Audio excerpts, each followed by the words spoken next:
안녕하세요. 저는 올해 48이 된 평범한 주부예요. 이제 아이들도 다 커서 떠나고 남편과 둘이 오순도순 노후를 준비하며 조용히 살아가던 그런 시기였죠. 남편은 회사에서 중간 관리자쯤 되는 직책이었고, 저는 집안 살림하고 남편 뒷바라지하며 조용하게 살아왔어요.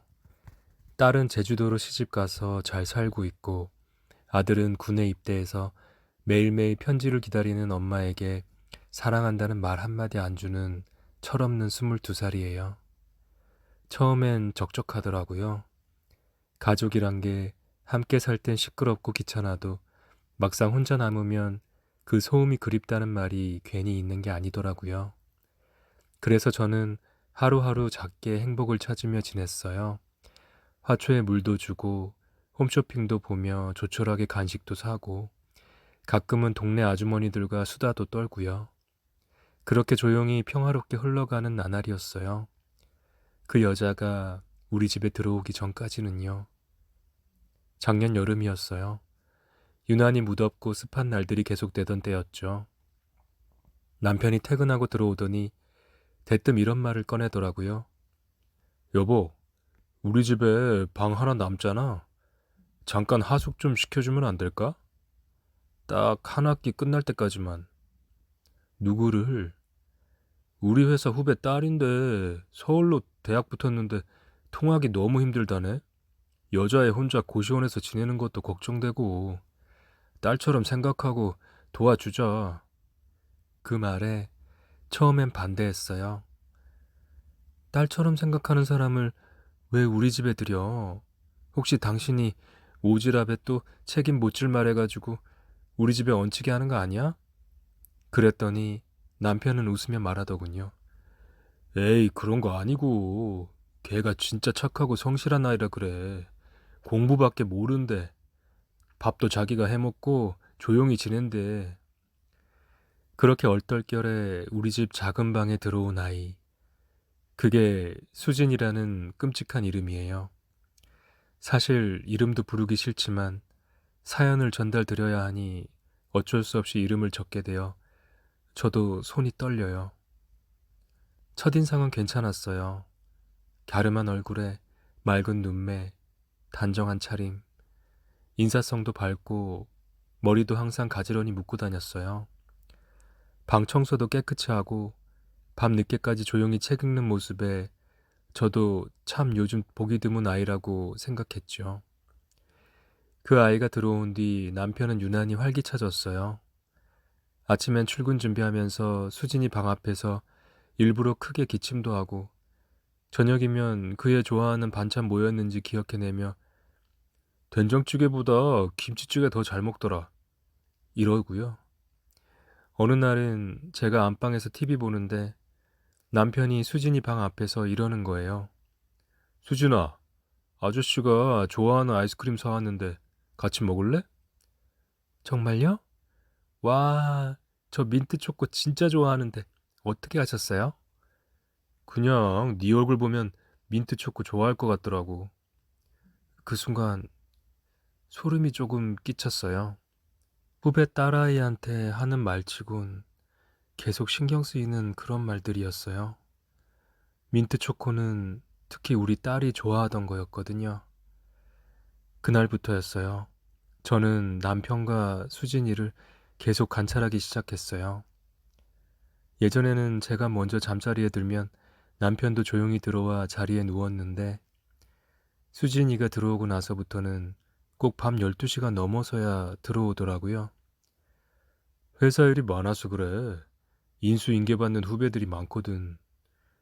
그런 핑계를 대긴 했지만 퇴근하고 씻지도 않은 채 수진이 방 근처를 얼쩡거리다가 들어오는 모습, 그리고 욕실에서 풍겨오는 익숙하지 않은 향수 냄새는 제 의심을 더 키웠죠.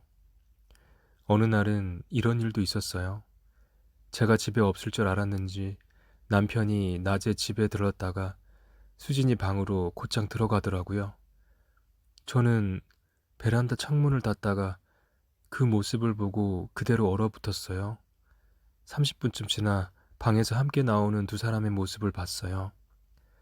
수진이는 머리가 젖어 있었고 남편은 옷이 구겨져 있었어요.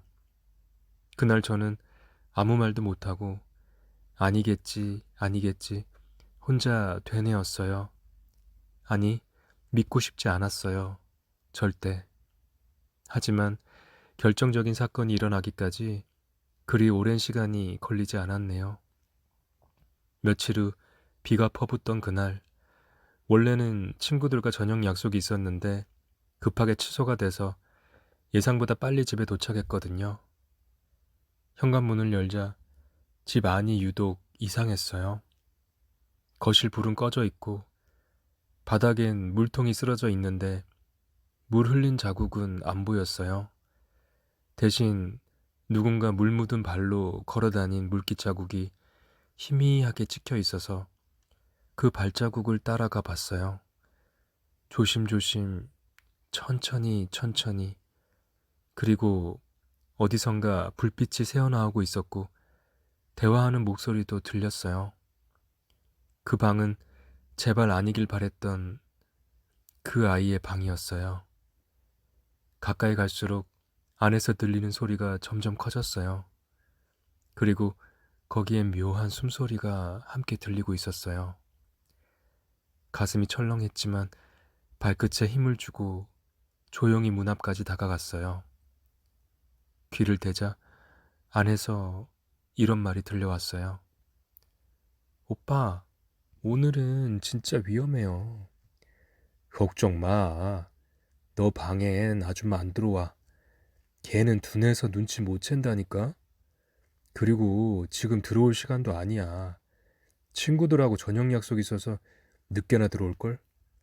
그래도 혹시 들키면 그럼 뭐 아저씨가 후배 딸내미 방에도 못 들어와 보냐? 저는 그대로 무릎이 꺾여 바닥에 주저앉을 뻔했어요. 오빠, 아저씨, 뭐야? 대체 무슨 관계야? 숨을 고르고 조용히 문을 열었을 땐 두 사람은 침대에 누워 있었어요. 남편과 수진이는 둘 다 훤히 우통을 드러내고 있었고 중요 부위만 대충 이불로 덮고 있었어요. 그 애는 놀란 토끼처럼 저를 보더니 죄송해요 를 연달아 외쳤고 남편은 당황해 일어나면서도 이불을 꼭 쥐고 있더군요. 하지만 그보다 더 저를 무너지게 한 건 탁자 위에 놓여있던 카메라였어요. 거기엔 빨간 불이 이미 켜져 있었고 모니터엔 두 사람의 다정한 모습이 그것도 옷을 제대로 걸치지 않은 채로 기록되고 있었어요. 이게 뭐야? 너희 지금 뭐 하는 거야? 여보, 오해야. 그냥 실수야. 실수? 실수면 몇 번 했어? 며칠이나? 아님 몇 달? 남편은 아무 말도 못했고 수진이는 울먹이며 죄송하다며 머리를 조아렸어요. 그날 저는 쇼크로 병원에 실려갔어요. 며칠 뒤 정신을 차리고 돌아온 저는 진실을 하나씩 확인하게 되었어요. 수진이는 후배 딸이 아니었어요. 같은 헬스장에서 처음 만났고 걔가 먼저 적극적으로 접근했다고 하더군요. 그런데 그 접근이 단순한 호감이 아니라 철저히 계획된 거였어요.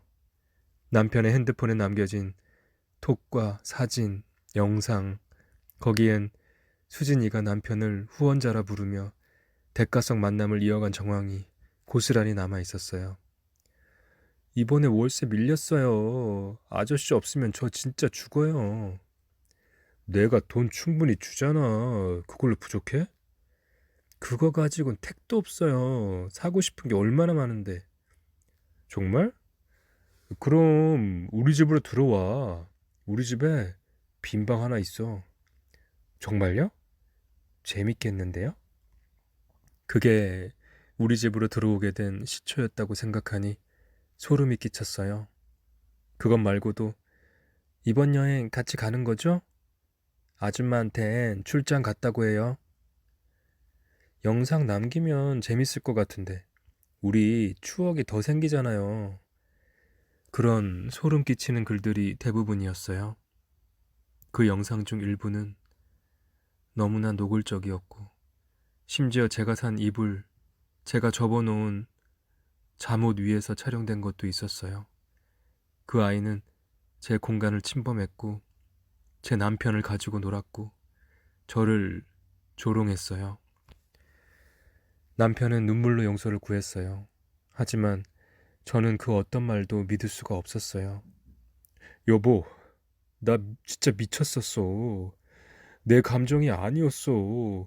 그냥, 그냥 좀 외로워서. 외로웠다고? 그럼 나는 너한텐 내가 사람이 아니니? 내가 너 집사였니? 미안해. 정말 미안하다고. 저는 결국 별거를 선언했고 남편은 본가로 돌아갔어요. 한참을 고민하다 아이들에게도 이 사실을 말했어요. 딸아이는 얘기 듣자마자 당장 올라오겠다고 비행기표를 알아보고 있어요. 군에 있는 아들에게는 편지를 써서 전했어요. 입대 전 마지막으로 나눴던 식사에서 아빠는 세상에서 가장 존경하는 남자라고 말했던 아이였기 때문이에요.